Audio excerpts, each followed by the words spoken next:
আসসালামু আলাইকুম রহমতুল্লাহ বরকাত। আজকে একটা খুব শখ আসছিলাম এই কফি খাওয়ার জন্য। দেখেন বিরোধী সামনে রয়েছে কফির জন্য অপেক্ষা করতেছি।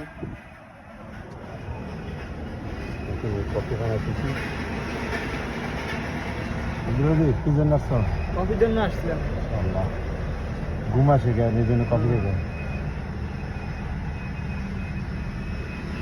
দেখেন মেশিনগুলো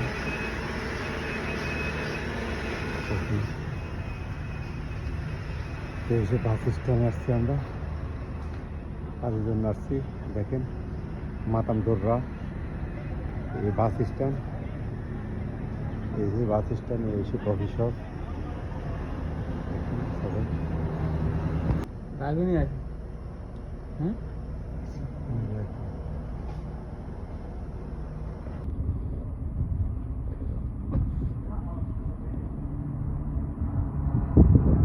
দেবেন নি এই কফি রেছিলাম আজকে দুইটা। আরো পরে যান লাইনে টাকা। ওকে আল্লাহ শুকরান। হ্যাঁ বলো।